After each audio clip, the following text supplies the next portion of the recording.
Namaste. Hare Krishna, Hare Krishna, Hare Krishna, Krishna Krishna, Hare Hare, Hare Rama, Hare Rama, Rama Rama, Hare Hare. Thank you very much. I have been made the first speaker of this evening, not really on merits. There are very more esteemed speakers who are going to speak after me, but it was purely due to some mundane logistical reasons that I requested the organizers, because I had to go for another program soon after that I was made to be the first speaker. Srila Prabhupada, the founder and Acharya of ISKCON, who is also my spiritual mentor, wrote a letter to the Prime Minister Jawaharlal Nehru in 1952. In that letter, he said, "The Socratic method of reasoning should not be confined to Athens. Similarly, the Vedanta message should not be confined to Brahmins or Indians alone. It should benefit all of humanity all over the world." Srila Prabhupada's thinking was, the Socratic method of reasoning used to stimulate critical and analytical thinking is so powerful, basic, fundamental, and universal. It has been applied to various branches of human knowledge and human endeavor, be it science, business, governance, medical diagnosis, judiciary. In all of these fields, the Socratic method of reasoning has been applied and benefited all over the world. Srila Prabhupada felt that in the same way in the Vedanta message, there is something that is so basic, powerful, fundamental and universal that it should benefit all of humanity all over the world. And that is how he was seeking the help of the Prime Minister. But of course, he did not get a reply at that time. What is the message of Vedanta that Srila Prabhupada was talking about? The word Veda in Sanskrit comes from the word vid, to know, and it means knowledge. Actually, this Vedic knowledge was being passed on in an oral tradition. But 5,000 years ago, the sages realized that the people of Kali Yuga will not have the necessary tranquility that is needed for this contemplative knowledge. And so they decided that this knowledge should be for the first time put in a written form. So, realizing the inadequacies of the people of Kali Yuga, coming up in the next 5,000 years ago was the Sandhya between the Dwapar Yuga and the Kali Yuga. So from our understanding, the writing habit emerged because the sages realized that there is going to be a deterioration of intelligence. Unfortunately, we are told, mostly from the Western historians, that the writing habits is a signal of the emergence of intelligence. But our understanding is that it was an emergence of the deterioration of intelligence, that we needed a written form of the Vedic literatures. So Vyasadeva and many other sages were compiling all of this Vedic knowledge in a written form. And when he was compiling all of this, he did not think that I'm compiling some kind of some scriptures for some group of people with a certain belief. He was actually compiling the corpus of knowledge.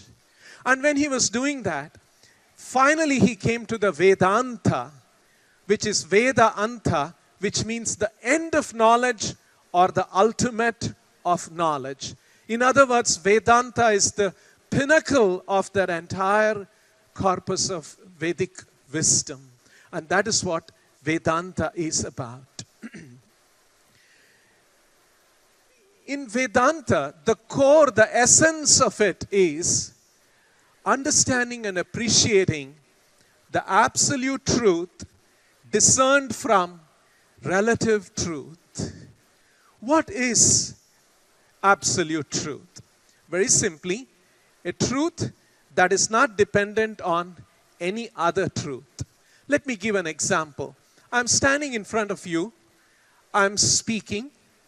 I have feelings and emotions. I have thoughts. I have ambitions. I'm a person. And so I am a person standing in front of you is truth. But this truth that I am a person is dependent on another truth, the existence of my parents. If my parents did not exist, I would not have existed in this form. So my existence is relative truth, relative to the existence of my parents. And that's true about every one of us here. The existence of my parents is also relative truth because it depends on the existence of my grandparents. In Vedanta, the quest is to find out that absolute truth which is not dependent on any other truth. This brings us to an important principle in understanding the absolute truth, the principle of absolute independence. Vyasadeva uses the Sanskrit word swarat, which means completely independent. Vyasadeva and other sages use different nomenclature for describing absolute truth in Vedic philosophy. Some of them are tattva or paratattva. Tattva means the truth. And what is that ultimate truth? The absolute truth. Or vastu or paravastu, the substance that makes all of this creation. And that substance which distinguishes itself from all the categories of existence. Or satya or param satya. And lastly, Brahman or Parabrahman. Srila Prabhupada wrote in one of the books, the conception of God and the conception of absolute truth are not on the same level. In other words, the conception of absolute truth is something far more exalted, glorious, elevated than even the conception of God. That's the understanding. When we look at the universe around us, there is a certain kind of an analysis that scholars, thinkers, philosophers, both in our country and in the Western countries have been doing, what is known as the cause-effect analysis. Let's take an example. What is the cause of an earthen pot? Some people may say, it's the earth pot is made of. Someone may say, no, it's the potter's wheel, which actually resulted in the pot. Otherwise, we would not have had a pot. Some people may say, it's the potter who is important for the making of the pot. So actually, we are talking about a material cause, instrumental cause, efficient cause, Aristotelian thinking. Actually, Krishna says something very wonderful in the Bhagavad Gita. Panchaitani mahabaho karanani nibodhame sankhe kritante proktani siddhaye sarvakarmanam. Basically, Krishna is saying that siddhaye sarvakarmanam, there are pancha etani karmani. There are 5 causes that result in a successful completion or in the effect. And in the next verse, adhishthanam tatha kartha karanam cha pruthak vidham cheshcham cha pruthak vividhaischa pruthak cheshta daiva chaivatra panchamam. In the next verse, Krishna begins to explain what are these 5 causes. When you think about an effect, Krishna is saying there is one cause, adhishthanam, or the foundation or the situation that led to the cause. Second, karta, or the doer. Third, cheshta, or the endeavor. And fourth, karanam, instruments of action, the senses and so on. And finally, daivam, or divine. Let's apply this analysis of Krishna to a very contemporary example like success in business.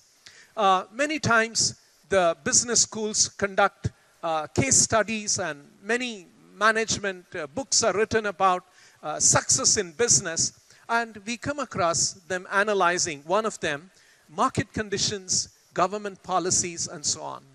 I remember there was in 1990s an NDTV interview with Mr. Narayan Murthy.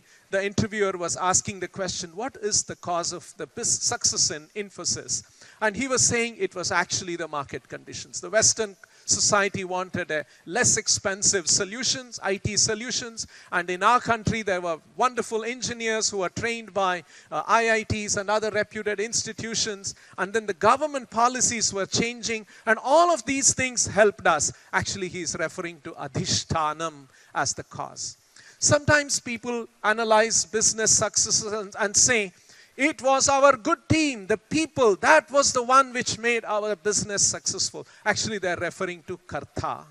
Sometimes people say, we were execution focused, our hard work, perseverance, there is no substitute to perseverance. That is the cause of success. Actually, they're referring to cheshta.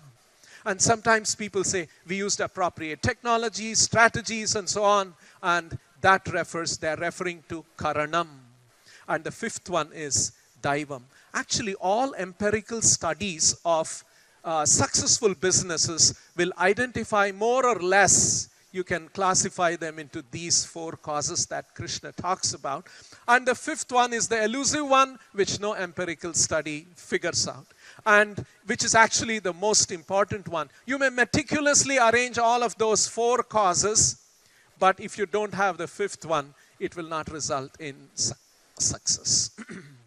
Now, in other words, we come to an important principle that's actually operating everywhere in the universe, the principle of multiple causes. Let's do a little bit of further analysis of these multiple causes. Say, for instance, you are sitting in a room and there is a cool breeze. Now, what is the cause of the cool breeze? It may be a fan. The next question is, if you analyze the fan, which is the cause of the cool breeze, the fan itself could be an effect which has another cause. And the cause of fan is, let's say, electricity. Now, the electricity itself is a cause which has another cause, which is probably the generating station. And now what is the cause of the generator? It is maybe a hydroelectric generator, which is water falling from a higher level to a lower level. Next, you will ask the question, what is the cause of this waterfall? And that is the rain, and so on. In other words, we come to a situation, we observe a certain phenomena in this world, and we try to understand what is its cause, and you will identify a cause, and then you realize that the cause itself is an effect, it has another cause, and that has another cause, and it has another cause, its cause, and so on. In other words, we come to a principle, what is known as the principle of chain of causes. Now, let's juxtapose these two principles, the principle of multiple causes and the principle of chain of causes. And at that time, you get a view of the universe, is that the universe is a complex web of causes and effects, all of them arranged on the time dimension. Now, let's see how modern science deals with this cause-effect phenomena. The famous example is that there were apples falling from a tree and most people picked up and ate it. But there was one man who began to think, what is the cause of this apple falling? And that led to the discovery of the theory of gravitation. Now, science does that very well. And science also goes about doing a quantitative analysis of this, measurements, equations, and all of those things. But what science does not do, or does not adequately do, is to find the cause of the cause. Not that I don't say that it doesn't do, but not as much as. What happens is science discovers all of these theories and the cause-effect relationships. Then engineers come in, use all of those things, and with technology make and improve our lives. And that's how the enterprise of science continues. But what Vedanta does is trying to understand with a lot more rigor, probing and penetrating analysis to find out cause, its cause, and the ultimate cause. Now, let's take an example. We are sitting in a bogie and the bogie is moving. I ask the question, what is the cause of my bogie moving? There is another bogie which is pulling it, and that's the cause. Fair enough. My next question will be, what is the cause of that bogie moving? And someone will say, there's another bogie in the front. And then I can keep doing that till I come to the engine. Next, I'll ask the question, what is the cause of the engine moving? Is there another bogie in front of it? No. Engine is such a thing, it doesn't require a bogie. It can pull itself and pull all other bogies. And that is why it's known as an engine. If the engine were to require yet another bogie pulling it, then it's no more an engine, it would be another bogie. So we are in search of the cause, its cause. So Vedanta aims to explore and investigate the complex web of causes and effects in this universe. The chain of causes with an intention to unravel the ultimate cause. The ultimate cause that is not dependent on any other cause. In other words, Vedanta philosophy aims to unravel the absolute truth. Now somebody may ask the question, why is it important to know the cause, its cause, and the ultimate cause? I'll give you an example. Some years ago, more than 3 decades ago, I was studying in college. I was staying in a hostel, and my parents were in another city. And every month, the first week of the month, it was very important for us that there would be a man in brown khaki dress who would come to our mess during lunch break, and he would have a list of names, and he would call out names, and all the students would eagerly wait if their name is called out. And if our name is called out, we would line up, and he would take a signature and give us some money. And if our name is not called out, we would be a little bit anxious, come back the next afternoon, and he will come back again, and he will call out the names, and we sign up and receive our money. I remember it was about 300 rupees, and it was very important for me, that 300 rupees, because I would pay the mess bill about 250 rupees, which would allow me to stay for another month, and another 50 rupees as a pocket money for the rest of the month. Now you would have figured out that man in brown khaki dress was a postman. He would come and give us the money order, the money, and that was very relevant for us. Now I may say that this postman coming every month and giving this money, this postman is so important, because that money is so important. And such a wonderful man you are, and I thank him and eulogize him. You know that actually something is wrong in my analysis. This postman is coming and giving me the money because my father had deposited the money in the post office. If my father had not deposited, this postman will not do some charity and come and give me money. So it's important to know the cause, but it's also important to know the cause of the cause, because if that trigger is not there, this cause will not result in the effect. In fact, next question will be to find out what is the cause of the cause, and so on. Krishna says something very interesting in the Bhagavad Gita. He says, the urge and eagerness to know the cause, its cause, and the ultimate cause is a function of enlightenment. Just like in that example, if I think that this postman is everything, I'm pretty stupid. And I must recognize, I may say I can be thankful to the postman, but I should be grateful to my father who deposited the money. Further, when we are more inquisitive, we will try to find out, my father is depositing the money. Where is my father getting the money? What is that cause of my father having the money? And its cause, and so on. So it's very important to know the cause and its cause, and ultimately to discover the ultimate cause. Now, human intellect cannot find out what is its cause ad infinitum. Vedanta posits that it is not an infinite, unending chain, but there is an ultimate cause, and that ultimate cause is not dependent on any other cause, any other truth, and that is the absolute truth. And that the Vedanta is talking about. And Vedanta Sutra, the very early sutra says, Janmadyasya yataha Janmadyasya yataha means there is the absolute truth from which all of the creation has come about.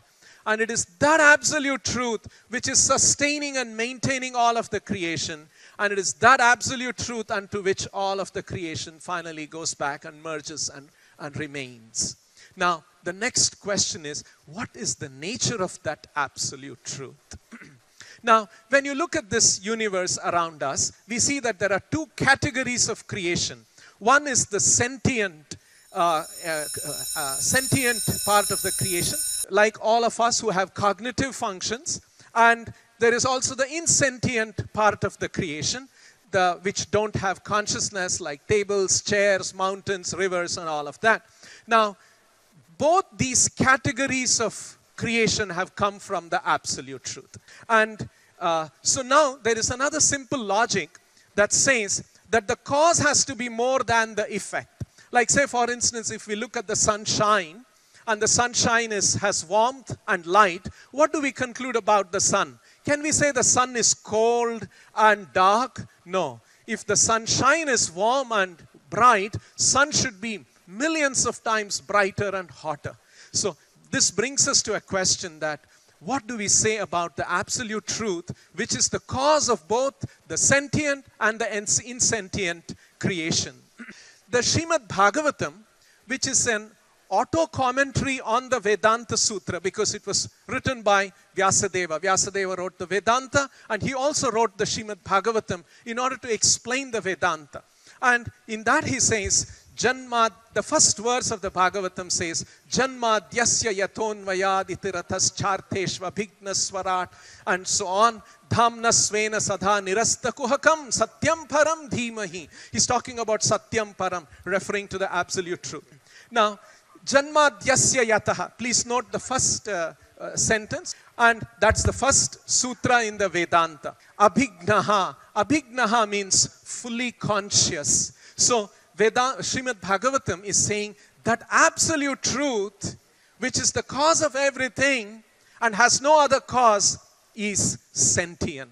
And that is the next question will be, Bhagavatam and the Vedanta says that the absolute truth, which is sentient, has another interesting quality. The quality of irresistibly attracting, drawing everyone and everything, enchanting and mesmerizing. Something that draws everything to us in Sanskrit is called Krishna. And so the Bhagavatam and the Vedanta posits that absolute truth is Krishna. This is Sri Chaitanya's hermeneutics on Vedanta philosophy.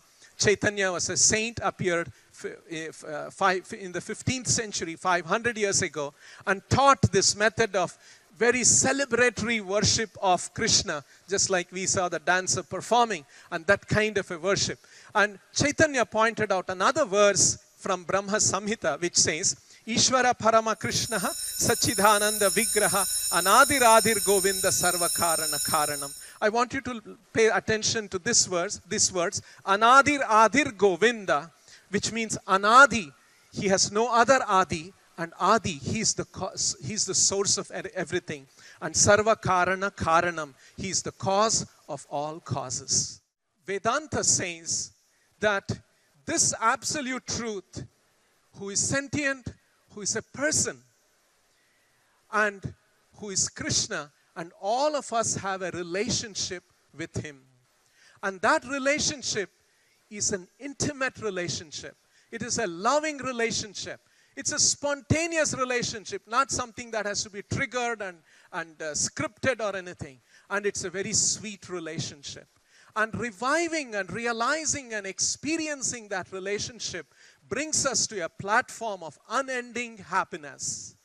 And it is this unending happiness that Srila Prabhupada wanted to share as the important message, the universal message for all of humanity all over the world. And that was his intention, that he wanted this knowledge to be spread everywhere so that we make all of the world happy. And Srila Prabhupada strongly believed that will be the greatest contribution of India to the world. Thank you very much.